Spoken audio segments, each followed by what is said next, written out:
Hi everyone, this is my EMP video. So I've sort of been thinking, especially the amount of time the kids spend on electronics, literally just turning off all the electrics for a day. So the other day I literally sort of gave it a go. So the video of that is to follow. It was literally just me in the house, and it's just a test and idea of sequence of events of what to do when everything goes down. But on top of that, the key thing is knowing exactly what sequence is the actual best sequence to actually go through, because there's up-team things that could happen if you needed to get out in a hurry.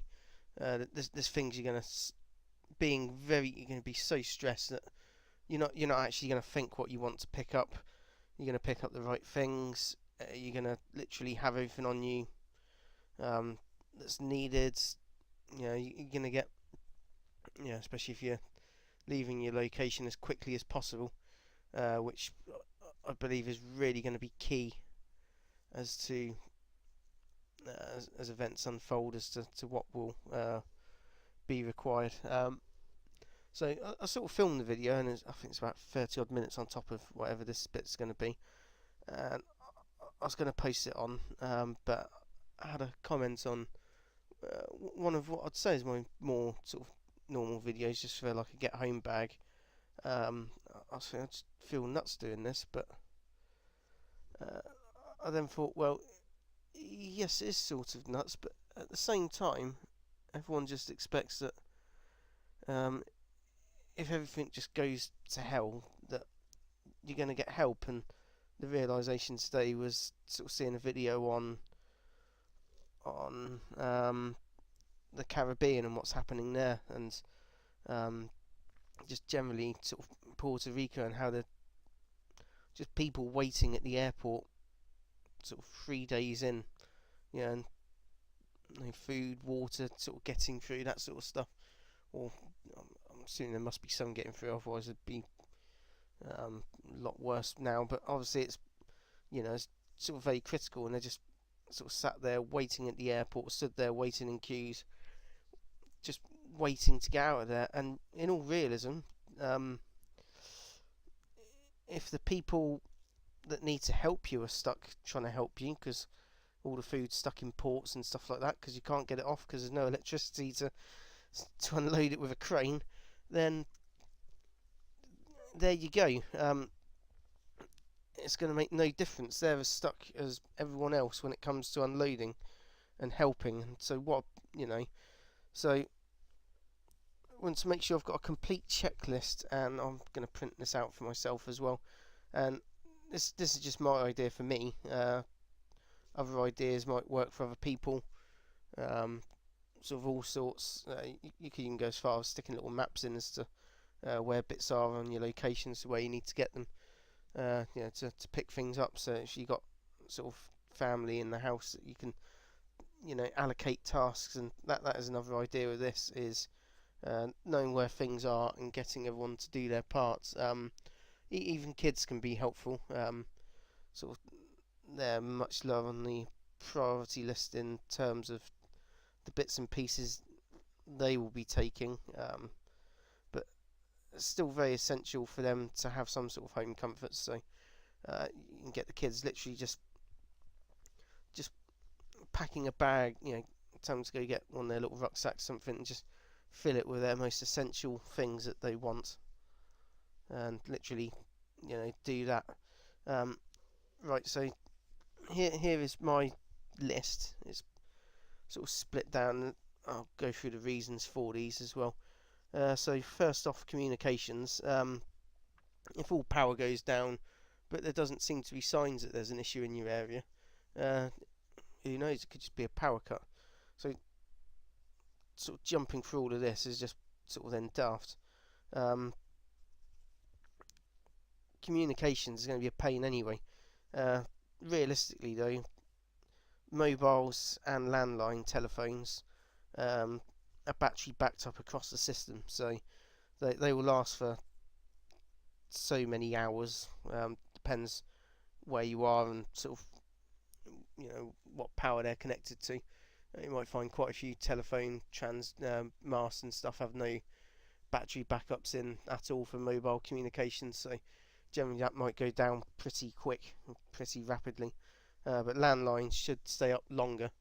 At least they're always a good physical connection. If it is an EMP though, it's possible that, because obviously like the power grid acts as an antenna, telephone lines and stuff probably will as well, so you might find that gets wiped out harder than a mobile system, considering mobile systems are generally beams across the place on microwaves, so could probably potentially route calls better that way still. So then if you do have like laptops and internet still, so I've got a battery backup, as you'll see in the video, so I can keep my broadband router going. I think it's knocking on a good hour and it was still running. So checking things like that, just little handheld radios, check AM, FM, any signal you can, just go through and try and find out what is going on. And probably in all likelihood, because of the way radio stations work and stuff, especially like sort of long range frequencies, that's probably going to be a better bet than actually sort of something like the TV, although obviously I know like the transmitter for us is like about 40-50 miles away. So second off then, if you're getting absolutely no communications and information from everywhere, do a couple of checks. Just literally just check if your car's working. That'll be a real biggie. Make sure your car's working. If it's EMP, depending on the year, it's probably going to be frazzled. So many electronics and but if it is working, because I'm assuming from where I live, I'm not near a major city, so I can't imagine that something such as that would land sort of on top of me. But who knows? It depends, Obviously, solar flares are just as bad a thing. So, having worked out that bit, water. Depending on if you're staying where you're staying or if you're leaving, water is key. Without water, that's it. 2-3 days, you're doomed anyway. So, one other thing on communication as well, actually, is just stick your nose out and just see, just potentially ask the neighbours. Also check things like Twitter and Facebook or wherever, and just see if people are actually sort of sticking out information as to something that's going on. So you can get an idea that way, because it might not be in your area, it might be much further away. In fact, it might even be that through communications on the TV and stuff, you find out that something horrendously large is going down much further away anyway, in which case going rumbling then through the rest of the plan becomes quicker. So second off, water. So I was just saying, that's absolutely paramount. So even if you're not planning on staying where you're going to stay, especially when it comes to electricity and water, electricity pumps water around, so, and obviously pumps the waste away as well. So first off, make sure you've got enough water for a while. So if you've got lots of water bottles and stuff, you should have anyway on hand, fine, but also then fill up anything extra, sort of plug up the bath, etc. Or I've got these lovely great big 80-litre water bags, so I could fill up a couple of them, and that's a fair few days sort of water then down as well, especially if it was a radiation issue. Then I'd be filling everything up, and that's purely because most UK water is stored in sort of sealed tanks once it's cleaned, and then it's generally all underground anyway, so that should hopefully then be majorly radiation free, so that would be filled up fully. And then obviously before leaving, you can potentially keep one filled up and then empty out the rest to then get to where you're going. Right, radiation tablets. So if it is that sort of event, then literally get straight on and allocate a dosage of tablets. On top of that, it's just actually giving me something else to stick on the bottom of this, and that is a medication list. So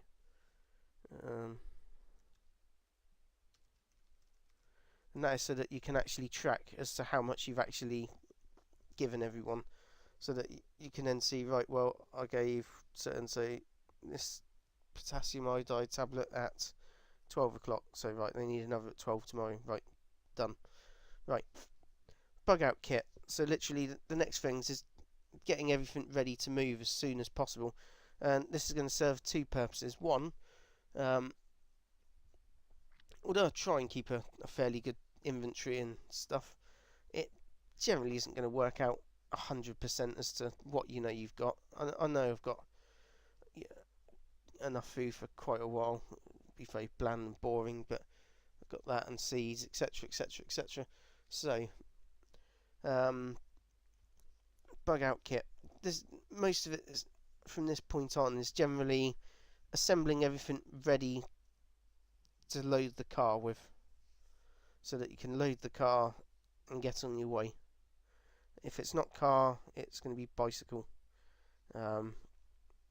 And the key aim is, I believe, depending on as to what's initially going to come first, you're going to have, I'm going to say, 24 hours grace period, in which there's going to be so much confusion, no one's going to really have issues in more rural areas. Cities will probably kick off quicker. Of course they will do, because there's nowhere near enough food, water, etc. in cities for the amount of people there are. So I think with a 24-hour grace period, I think you get to where you're going as fast as you can. If you need to do additional trips, if you can, do them, and then there we go. So that was my idea. Get to my load up the car with the family, and as much as possible, that's the key priority numbers on this list first, and then I'm assuming probably then end up needing to go back on a second trip. So then literally go back potentially on my own or with someone else to get the rest, and then load up the car. And generally, if you assume, let's just say that half the day's light, half the day's nights, then of my approximate journey, say an hour and a half each direction, say an hour unloading, let's say half an hour unloading, because to unload is going to be a lot quicker than loading. So half an hour to unload, probably an hour to load, something like that. So within the space of a night, could probably easily get the 2/3 trips in. The other key thing is, if you can ahead of time, obviously it's going to be near impossible to preempt this as such, but if you literally find that you know it's all about to unfold, then there's other things you can do, and I must actually redo that, and that is like van hire and things like that. And here in the UK, certain hardware stores and stuff, what they do is they have transit vans outside, generally just one, and you can hire it by the hour. So there you go. If you can see it's about to unfold, go book on and hire that transit van for 2 days, or or whatever. By the end of that time, you're either not going to need it, or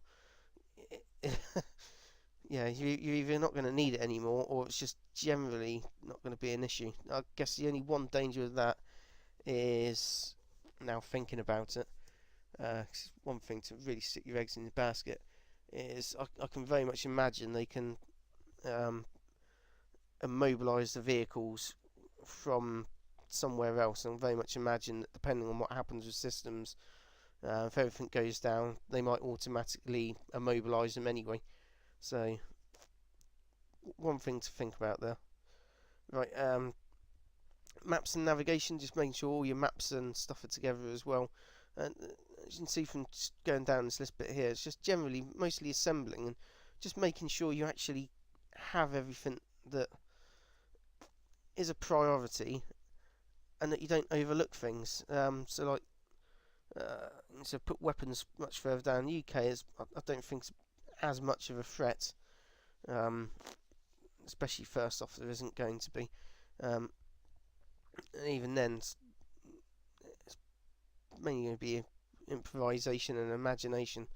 You've got a few things in there you can use that are a bit more lethal or whatever anyway. But yeah, there you go.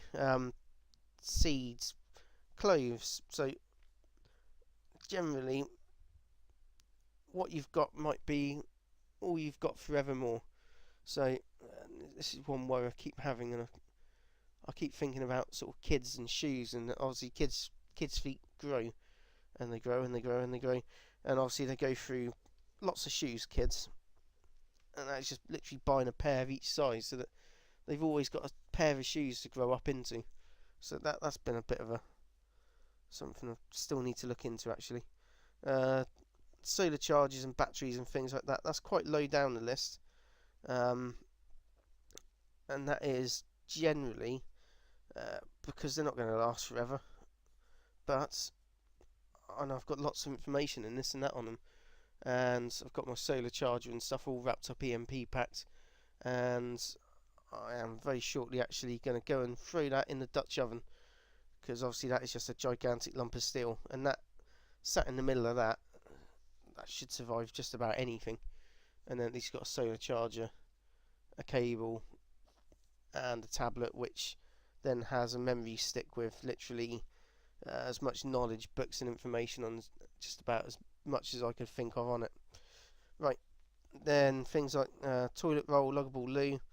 I think generally as the list goes down, it's the bigger items mainly that you're probably not going to sort of take on your first run, and if you can't take them, at least from all your bug out kit, you're going to have bits of cooking equipment and this and that, which is generally going to be more key than anything, and things like sort of folding saws and stuff like that, where you can actually do something with it. Obviously, toilet rolls, yeah, you have to see what they did in the olden days actually, because it's far more of a new invention, it must be, for the toilet roll thing. I guess like sailors used to have a cat o' nine, which is just generally loads of just like a big mop thing they threw down the front of the ship, and they'd pull it out the water, wipe their backside, and throw it back in. So yeah, good old days like that. And then the bottom, sort of kids' toys and games, and that is one thing I'd get the kids to do themselves, and get them to put into a bag what they want to, so that they've got something sort of on their mind as well as to what they can be getting on with, and thinking for them what they want to keep, keeping their minds occupied and trying to stop them from worrying, and then hopefully it sort of keep them in their bedrooms where they can crack on and get some of these bits done while you sort of carry on the rest, so that you got a bit of peace and quiet for a bit to just try and focus in your head down this list. And obviously it's not non-exhaustive, this list, and that is another actually. I don't really see this much. I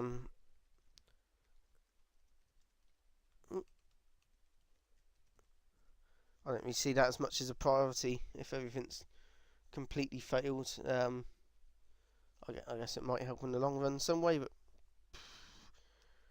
probably not. So yeah, that is my list, and hopefully I haven't rumbled on too long. And then yeah, please have a look through please have a watch of the video. It's just generally sort of my bits and pieces of just generally sort of me just running through this sort of list and going through and think, what do I need to grab, where is it, and most of it is in the same locations, so it's nice and quick and easy. But it's so easy, from when I was just doing this list, it's so easy to overlook bits and pieces on here and then think, have I got that? And I've just thought of another one, and that is toiletries, and I know that I've got like toothpaste and things like that, and it's all, you know, enough for quite a while. I think I could squeeze it out to a year quite happily. So a lot of this then is then gradual weaning off of what you're accustomed to, and getting used to a completely different way of life. If tomorrow literally everything went out and you had a day of food in your fridge and freezer, and then it all went, and you haven't got any of that now, most people aren't going to survive at all, because they're not going to have any skills or ideas. And I just thought of something else to stick down here, and now it's completely gone again. Oh, that's a shame. And that's the thing, it's now a list. It's non-exhaustive, but it's a list that can just be built on and on. It's just generally making sure you've got everything that you possibly can. Effectively, it's if you go into a different location, you'd effectively want to pack up your whole house and move it, and that's not practical. So things like your beds and stuff like that, unless you can do it ahead in advance and know where you're going to and stuff, or if you've got the luxury of owning somewhere anyway where you've got everything set up, that's fine. But if you don't, then if you can do it in advance, perfect. Literally pack up all you can and just get moving. Otherwise, just sort of go through the lists, tick everything off, and then sort of get moving after that. So enjoy the video. It's a weekend in October 2017, and over the last few weeks the American North Korean conflict has just completely got out of hand.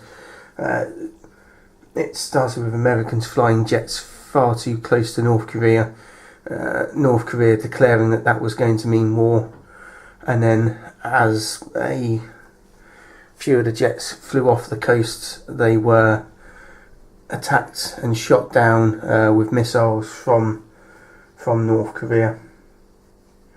About 15 minutes or so later, Seoul in South Korea started getting shelled, and a lot of troops started to directly head south into South Korea from North Korea as well. At that point, not quite sure, because it's only happened this morning, as to what's gone on, but it seems very much that North Korea has, it looks like it's fired off a nuclear missile at Japan, and although they said they could shoot them down, they haven't, and it looks like at least 2 or 3 missiles have landed and hit main island Japan, including Tokyo.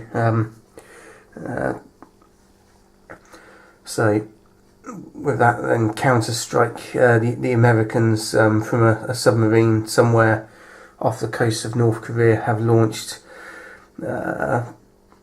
tactical nuclear missiles to wipe out not the whole North Korean population, but just generally try and stop their leadership, and also near the borders as well, where there's been reports of up to 500,000 men that were going to be crossing. So it was pre-planned. Now, I'm not quite sure what the news is saying around the world, but we've now had a power cut here. Everything bar the kitchen sockets and the oven.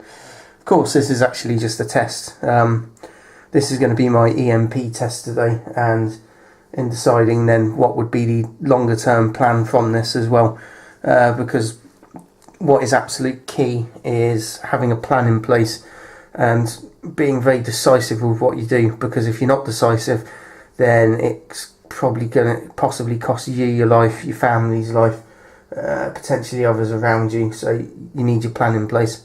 So the electricity's gone. So first off, I'm just going to get my car keys, and in a minute I'm going to just go and check and see if the car's starting, because I'm not quite sure why the power's gone out. I know that as of right now I've got about 20 plus minutes while my internet still works. That is as long as all the battery backups across the telecoms network are working, and that is purely because I've got a battery backup as well, which is keeping my router running. So in theory, all fixed telephone lines are battery backed up, and the same with mobiles as well. So I'll just have a quick brief check of my mobile and see if that's got signal, and it's got partial signals, low, but it's got signal. So first off is just checking comms with the outside world to just determine what is going on. So I'll check the TV for the news, the internet, and possibly YouTube and something like Twitter, where people instantly start tweeting when there's sort of incidents and accidents. So now I've got my power off, let's go and have a look. Right, so first off, just checking that I've still got comms to the outside world. So router's still on, broadband even, and network sensor. That's not really a necessity anymore. As you can see, the red lights on the power box to say that it has all gone completely plop and it's running on battery power. So right, let's now go and test the internet. So I have to say, this is where having a laptop comes in handy, because again it's got a battery inside it already, so I can then see what's going on. I've got sort of signal down the bottom there. So I've found this I found this on the internet as to what's going on, so let's have a quick listen. For all allies against any threat.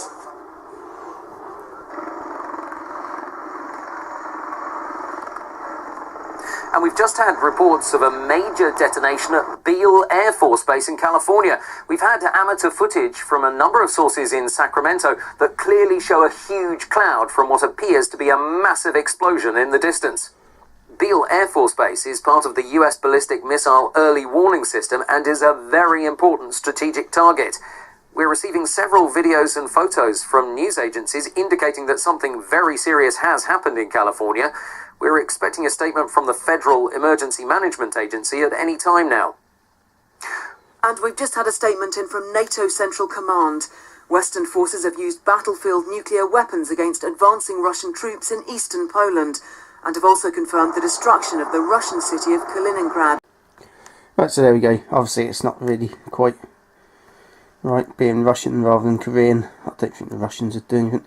So now a quick check on Twitter, so I can then search on Twitter and try and find out what's going on and have a look. So I can start searching on Twitter, and there we go. I'm going to have a look and find out what's going on. Right, so from the sounds of it, it sounds like the UK's had something affect it as well. Not quite sure if it's an EMP or what, but something's knocked out the power, and now there's a special announcement as well to come. So I'm not quite sure what's going on. It's only been... This is an emergency broadcast from the BBC. Confirmation of a nuclear attack against this country has been received. Please stand by for further information. This is not a test.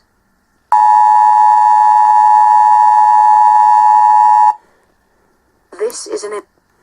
Right, so luckily being the weekend, can literally get everyone downstairs as quick as possible and literally sit in the strongest place within the house. Although it's a nuclear air attack, it possibly quite highly likely.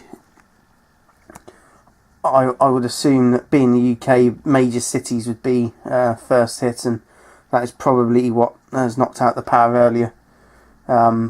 So potentially London, sort of Birmingham, Manchester, sort of Glasgow, Edinburgh, Cardiff. sort of, you know, they're the most major sort of cities.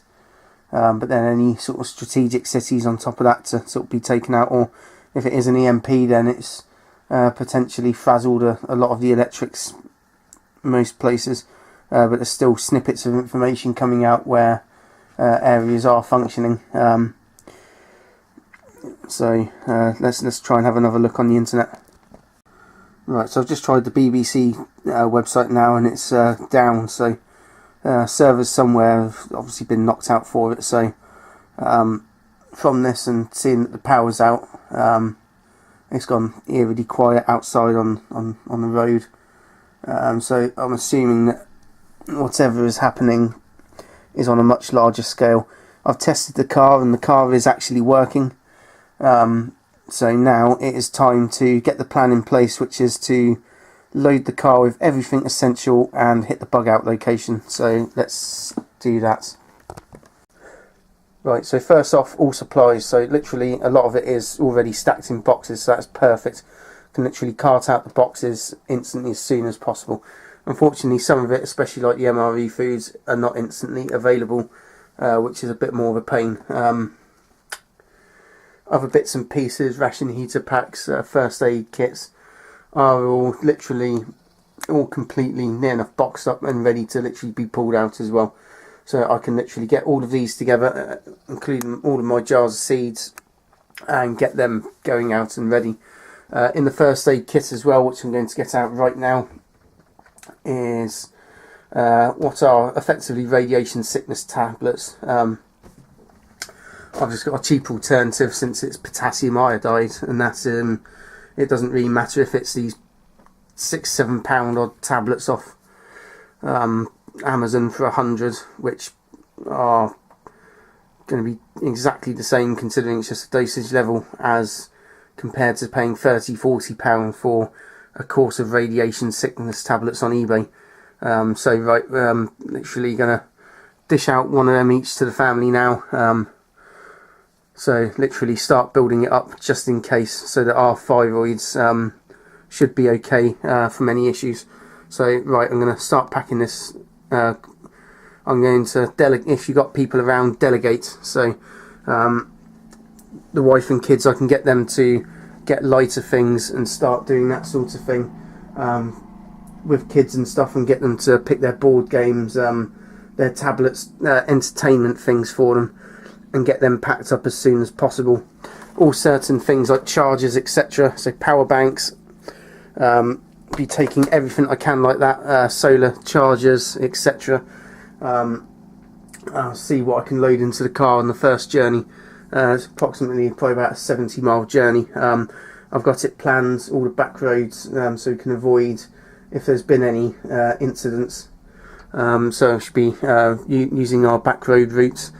So right, I'm going to get all this, delegate it to the wife and kids. I know these boxes are heavy, so I'll have to lift them down, that's fine. But we'll get on with the other bits and pieces.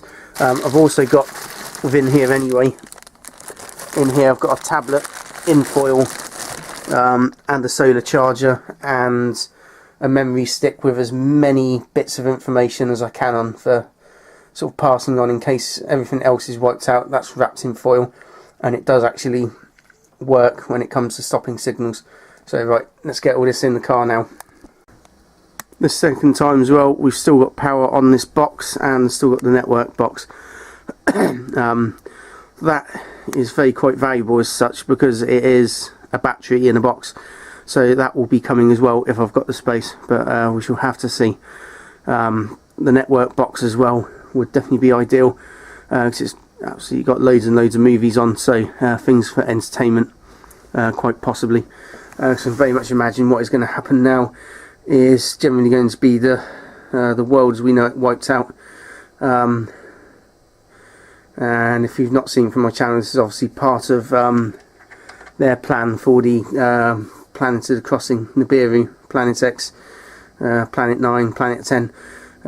It's literally their initial bit to hide what's coming before a big disaster, create another disaster, before an economic collapse which has been caused by trillions of dollars of spending just to literally build all of their bunkers underground so that they're safe.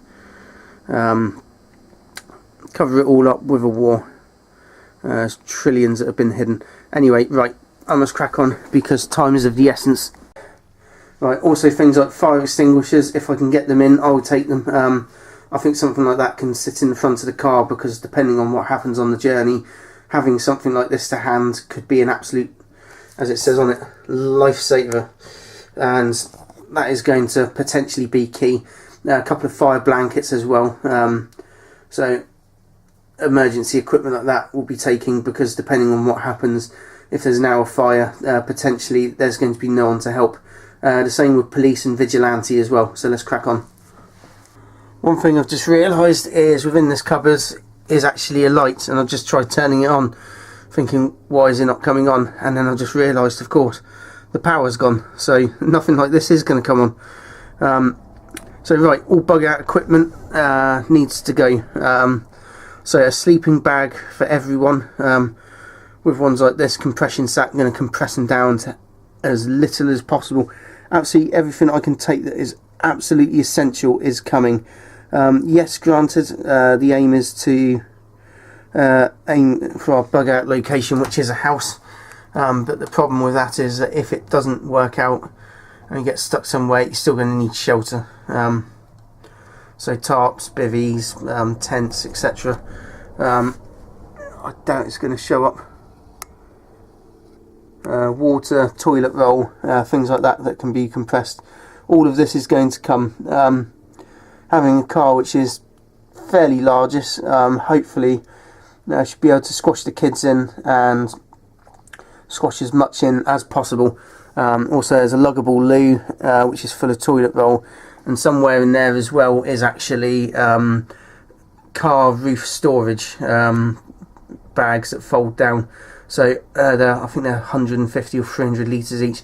So they're going to go on the car, and then I'm going to load up everything into them, which is really not essential, because I do not want to be having anything stolen off the top of the car. Right, so all emergency supplies possible, especially things like toothpaste as well. So it's stocked up for a fair old while there, and soap. Hygiene is an absolute must. Literally all of that is coming as well. Things like those toothpaste, they can be squished down, they don't need the boxes, so if you need the space, they're going to be ripped out as well. So right, moving on to the next bit. Right, also I've got like 5 of the big gallon buckets full of food, like rice, pasta, porridge, a few vitamins, that sort of thing.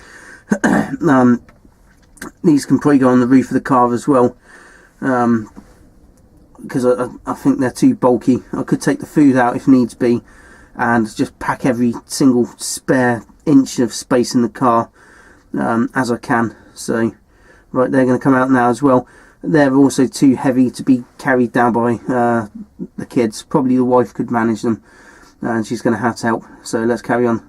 Right, so I've got most stuff ready to go, but I'm just rechecking everything now, because I've got to get some stuff out of the shed.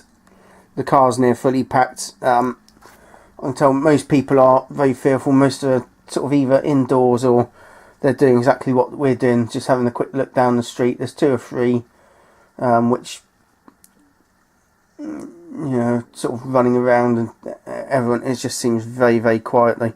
No one's really making noise, they're just hurrying about.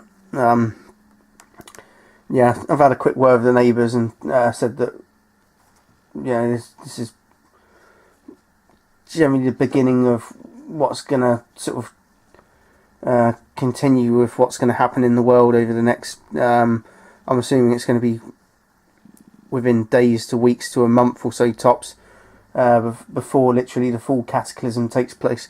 So I've let the neighbour know, and hope they don't think I'm too nutty. But either way, yeah, been a bit worried about them sort of seeing everything, but at the same time, it's so early into this issue that people are not going to have time to think, oh my god, I'm going to run out of food, I need water, and this and that. So hopefully, just hopefully, we're not going to get attacked on the way down. It's now sort of 5 PM in the evening, so it's just about starting to get dark outside. So the aim is to go as soon as possible, so sort of leaving at dusk. I've tried sending texts to the recipients of my bug out location, and also to other friends and family as well, to say that this is going to escalate much further now. Your safe locations in the UK are here and there, etc. One main bulk of safe location generally is the Peak District, generally due to the height of it. It's probably a safe place, southern UK, and from what I believe, Scotland is also a safe place and is actually being used more by the government for their underground facilities in the UK, and that's because they know what's going to sort of happen next. So I've alerted everyone, and I'm now just going to check what's going on. All motorways and airports have been closed for military use. All non-essential telephone lines have also been temporarily disconnected. Please stand by and await further information. This is an emergency broadcast. So that probably means I'm going to lose the internet base shortly as Information well. of a possible nuclear strike against this country On has top been of that, received. The current threat level is critical. on top of that, the meaning an power's attack at is some point imminent. going to go regardless anyway. I'm very lucky to be able to get Civilians this, are and advised to stay in their homes. I'm not quite sure how this is still going, but I think this is more the London issue, so they've disconnected London. This is an emergency. Ways and airports have been closed for military use. Right, so let's go and get the last sections, what's going to be on the initial run into place, ready now. Right, so first off, in here, it's quite light in my shed, I know, and that's because of the solar power. So first off, I need to make sure I get all the things for this. So first off, I know that my solar panel on my roof is screwed in from underneath for security, so I need to unscrew that. So that's a 40 watt panel. I've got my 100 watt panel, that will be coming. That's already disconnected because that is my emergency power building source. My solar system here, I'm not going to be able to disconnect all of that. If I can, I'll take the batteries, although the car is near full, and in a long term thing, it's not going to make a bloody difference having electricity. But the 100 watt solar panel, and I've got a charger, so we'll see. Also taking my rechargeable 20 watt LED floodlight. Let's see what else we got.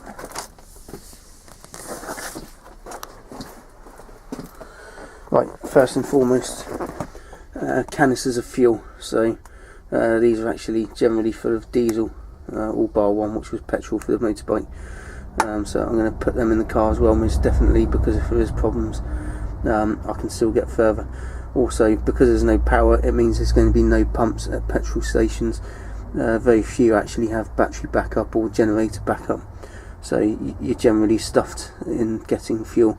Seems a bit ironic, really, considering a petrol generator needs petrol. Petrol is, yeah. Anyway, right. So I need to get all my stuff here now together as well. So first off, I've got canning jars, I've got extra tents and stuff like that. So that goes a Kelly kettle, which is going to be very handy for boiling water very quickly, an emergency now. In this cracker box, I've literally got my batteries and everything that's ready for my solar system. It's got batteries, a USB battery charger, it's got a 9 volt, not a 9 volt, a cigarette lighter charger in it as well. I'll take things like my additional charger thing I've made, additional camping stuff I'm not going to bother with, but things like my skillet pans, my hand axes, knives, etc. are all coming in here. I've got a whole box of candle stuff that's coming as well. Over this way I've got a bucket barbecue and things like that, so they're last on the list really on this run. Water, I'll make sure I take a load of water with me. Gas canisters, I'll be taking all of them, and I'll be taking the little gas stove. At least that way I've got a way of cooking offhand where I initially set things up. Rooting compound and some of the gardening bits and pieces, that will be coming as well. And I think that is now the car unfortunately full. So it's now time to potentially say goodbye to our house forever. Right, so I've come back this evening to get all of my other stuff. So as you can see, I've got the essentials from the garden. So I can't take the rocket stove, it's effectively cemented in place, which is a shame, but I've got other things to cook on, so that's fine. So I've got all the woods together from the garden, so now I've got a good source of woods instantly to hand. All of the gardening equipment that is out, possible from the sheds, all tools that are going to be needed, the extra solar panel charger and stuff, and the car batteries, I've now got them in the car as well. So I've stripped out everything possible that's essential like that. In the house I've then got the network box, and I do actually then have the power box as well, so I managed to get that. Next key thing is just gone through and just got things like the passports and essential documents out like that now as well.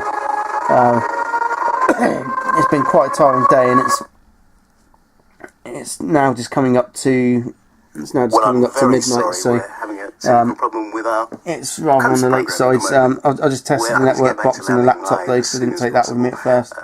As you can see, it's still just reporting these sort of things on TV, so it's still not working, and it ain't coming back. So yeah. Other things I've then looked to get is clothing.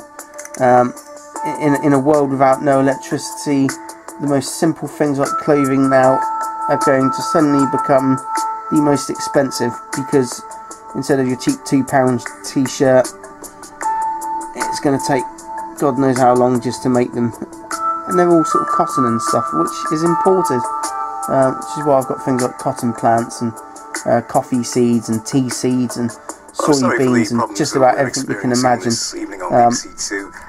Once again, turn the volume down. So clothing, as much clothing as possible, practical clothing. I've come back with another member from the location that I've chose to bug out to, and left the rest of the family down there. I've brought back an emergency bug out bag and everything, just in case if there is an issue, can't get back. So still got the bits on top of the car as well, so this time the car is going to be absolutely rammed full. I'm going to ram it full of absolutely everything possible. So clothing first off. Clothing, a few games, that sort of thing, sort of personal documents, just in case things do pan out. No, they're not going to.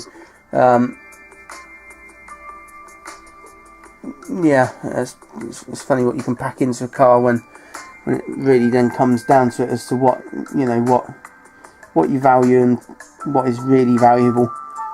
So yeah, all the tools, the gardening stuff, that's all now in.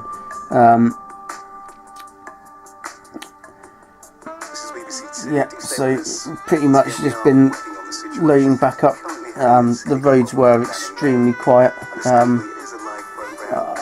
It just seems very much like everyone's on this first night has just gone into panic mode and hiding at home, which has been, it sounds horrible, very beneficial for actually getting around and about. I was half expecting there to be a lot of people raiding the streets and stuff, but with the fear of nuclear war issues, it's generally put everyone at a standstill from going out and dying for the sake of stealing something. So it seems everyone's kissing their own backsides at the moment, so that's very helpful. I think the potassium iodide, going to keep administering that, and yeah, I've got everything possible here that's essential, and then sort of gone through the kids' rooms and got everything possible out of there, which is needed. So second journey and that is it now. So it is going to say be farewell to the house. I think there might be enough space on top of the car, and brought extra straps and stuff with us this time as well, to get as many of the bikes as possible that we've got, because bikes, they're the #1 transport source in the world anyway, and to be honest with you, without fuel's going to run out in next to no time, and once the fuel's run out, no one's going to be getting anywhere sort of any other way. So yeah, there we go. I get the feeling that although these things are on all these programs within the next 5 to 10 hours, probably by morning or so, a lot of battery backups, they're all going to go, including like network signals and telecoms, where the power's just not coming back on. It's not even been intermittent of anything, it's just gone. So not quite sure where it's sort of been knocked out, and if that's like a cyber attack on the grid rather than actually MP. Twitter is just not updated. It's generally got stuck on where it is. So wherever Twitter resides, that's gone. Generally, communication has just vanished. It really has just absolutely vanished, and that's just, yeah, that's generally stuffed everything up royally. So what I'm going to do now is get the last few things together for the car for the second journey, and that's now going to be it, which seems terrible, but at least then everything essential has gone with us, and some of the kids' things and some board games and stuff like that to keep us entertained while everyone works out what's going to happen next, because unfortunately this is the beginning, and being the beginning of the end means it's not the end of the ends, and it's not all over yet. So once at the bug out location, that is when the real work is going to begin, actually working out what to do with everything. And I'm a bit tired, it being quite late at night, so I'm going to get on the road in a minute and journey down. If you've had forewarning about this sort of thing, what I'd recommend is going to a higher place and hiring a van, or if you know where you're going storage wise, hire a storage facility, like a, not locker, like a cupboard or whatever space you need, and store everything possible near there. Fortunately, that's not been, the latter's not been possible anyway, and I do fear in this sort of situation where it's all in electric key coded, you wouldn't be able to get in, and that, especially if you need ID or this, that, or it's just a keypad anyway, you're going to be locked out of your stuff, which is really not going to be that helpful at all. So I'm going to stealthily now drive all the way down, and see the neighbours are still awake, and they've got a van, but I'm not sure if they're going to get away anywhere. I'll have a quick talk to them just before sort of saying farewell, and yeah, that is it now. So yeah, survival books, just everything of interest and need is with us. So it's a farewell from this, and I guess the next step will be what to do on the other side. Right, so we've got our kindling wood to come with us as well on the second journey, as much wood as possible, and a whole bin of coal as well. Right, and go on the collapsible greenhouses, they're going to be coming as well, so all collapsible greenhouses. Right, it's been a bit of a drive. It's quite late at night. It's now about 2:30 in the morning. The journey back took longer than the first time round. There's still not really anyone around, but sort of a bit more worried and weary about the surroundings. As you could see, lights here and there, like car lights and stuff going off. So it makes us very weary not to stop, to try and keep our car lights just onto side lights where possible, rather than sort of full lights or full beams, just to try and generally sort of stay incognito. So I've sort of got back. I've had a few hours sleep. It's been very hard to sleep. Generally everyone else, all the kids were asleep by the time I got back. They just really don't realise the severity of it all, but the adults were awake. So now is where planning really kicks in. So I need to start stepping through everything as soon as possible to work out what is going on. So we're able to delegate. That is one key thing as well. So that's one thing that's going to be super duper helpful right now. So first off is water. So within my survival kit is lots of water storage devices. So because the water is run by electricity for pumping, that is going to run low.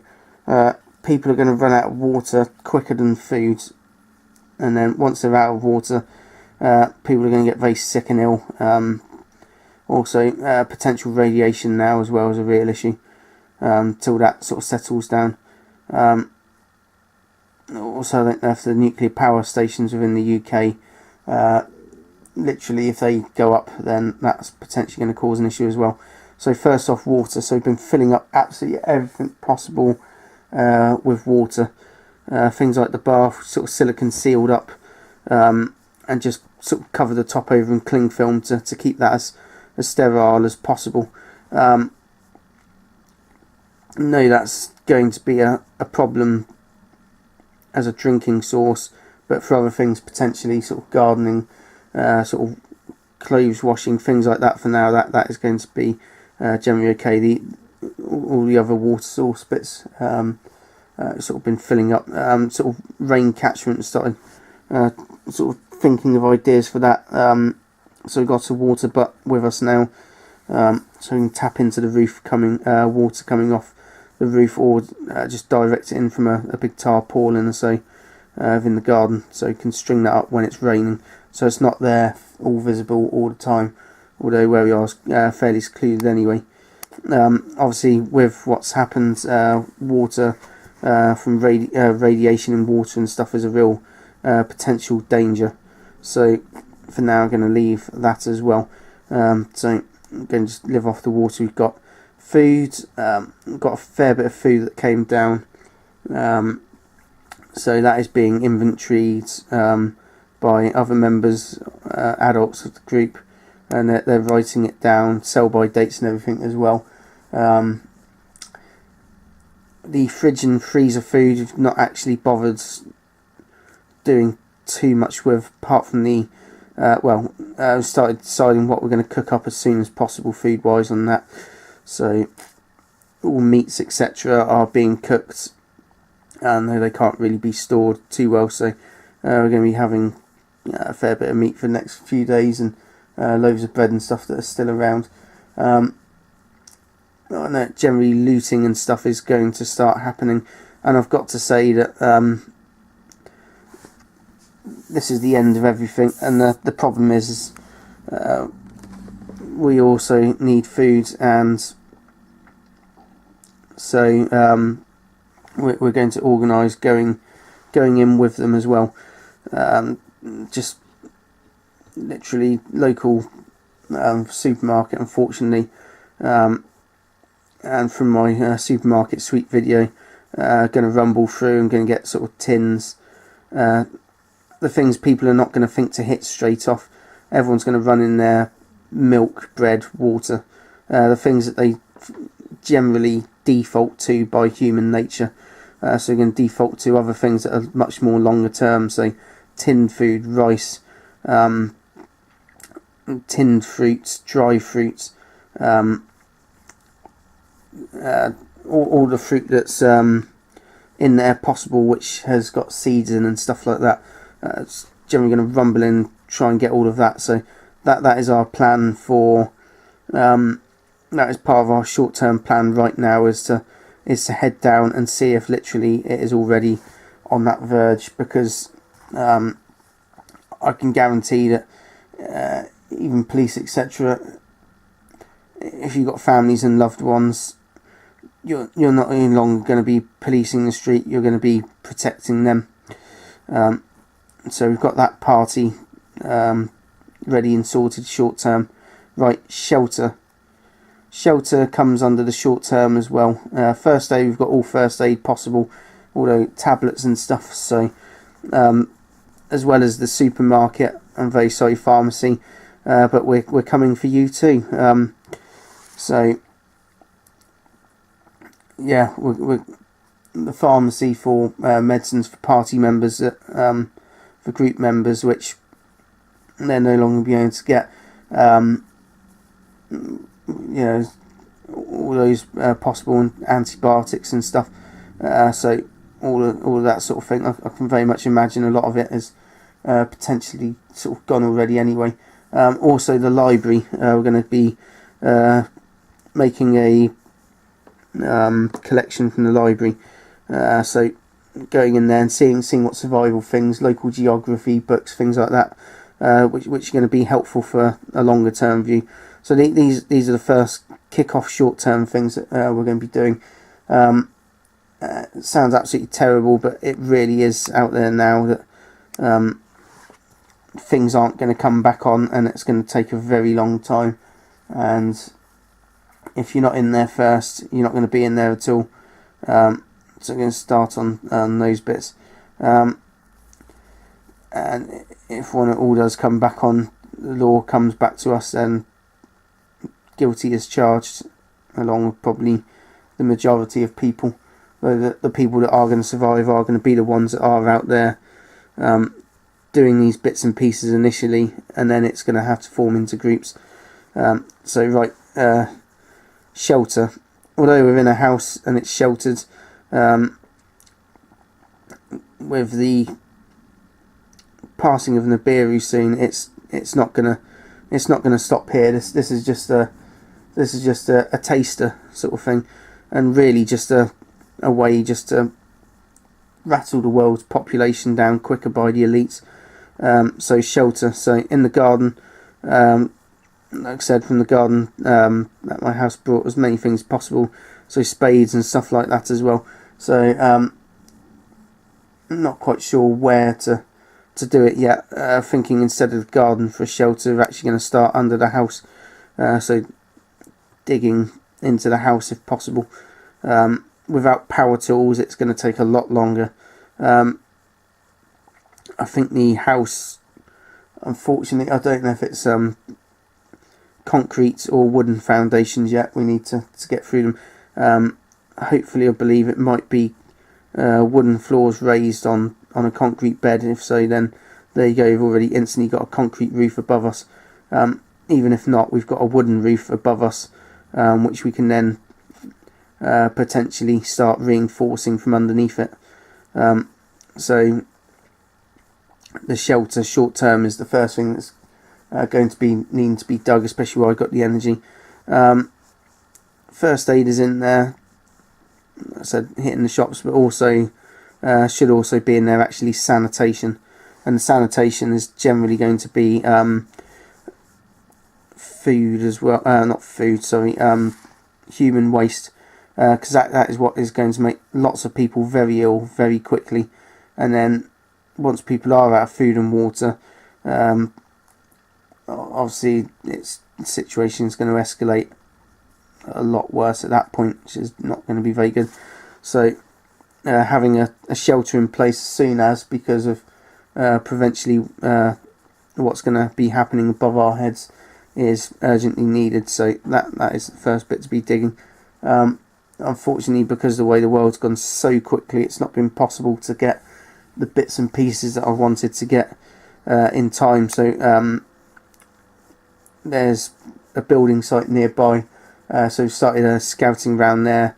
Well, we're going to scout around there as well, sorry, for bits and pieces. So if there's like cement is probably going to be one of the main things, sort of cement, brick, woods, anything that you can reinforce a shelter with, and also I'd say things like doors, but within the house, there's fire doors and things, so you can create an entrance with like a fire door, so at least that's going to give more protection. You can stick a second fire door in, yeah, and chop them down, stuff into hatches as needs be. So looking at that sort of thing, obviously like the solar lights and stuff. So the shelter's the next thing to come after the long term. So it's hard to say what's actually going to happen once the planet hits. I think the water and the earth wobble is going to be one of the key issues that's going to happen. So I'm assuming should generally at the elevation we are be okay, and the location is far enough inland and elevated. Only time will tell. So assuming all has gone over, things will start to things are definitely going to be very, very different. And so at this point now, we're going to start on food and growing. So the garden is now going to be turned into just a complete allotment. Communications here as well. Start running around who's left in the neighbourhood, and potentially look a bit further afield if needs be. Start seeing who's around and what can actually be done to get over this sort of thing. Well, not get over it, but actually have a plan in place for food and water, and general populace, and rebuilding as many things as possible. So yeah, so there's a lot to think about, and there's going to be a lot of spare time in some senses on hands as to what can be thought out. And the human brain is amazing for imagination, and from that imagination there's a million opportunities, and they now need to be turned into reality. So I can only say I hope this gets people out there thinking as to what they could actually do in an emergency situation, to properly prepare for it.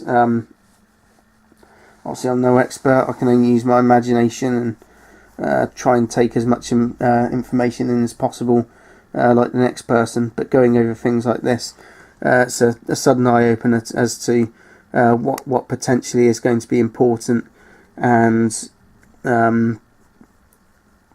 overall what can actually be sorted from all this.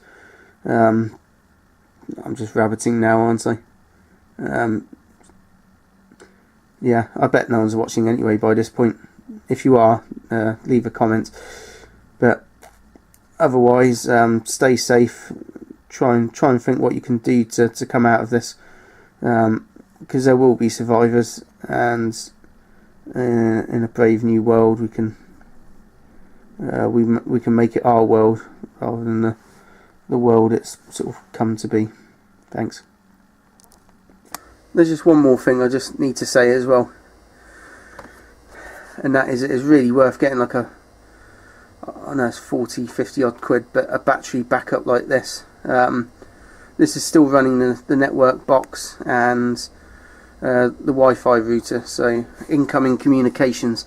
So I've still got communications, and this is 30-40 plus minutes in quite happily, and having a world of communications is going to be really hard to come by afterwards. So trying to get down every bit of information before everything goes offline is key. And I can generally say this: your phones in emergencies they can generally, like when the emergency broadcast said, sort of temporarily suspend sort of things. So at least with an internet connection, hopefully connected to the, connected to a physical location somewhere, and then off to the internet, you should be able to at least get something still.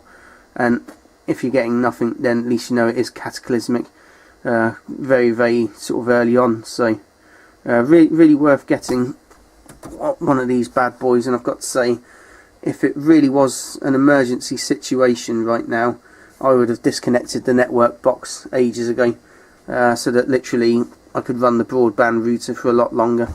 And I bet that's taking up next to no watts anyway. So realistically, it could probably run, I bet I could run this for 2 hours quite happily, continuously. Or at least I could unplug things and I could save the battery as needs be. So things to really bear in mind.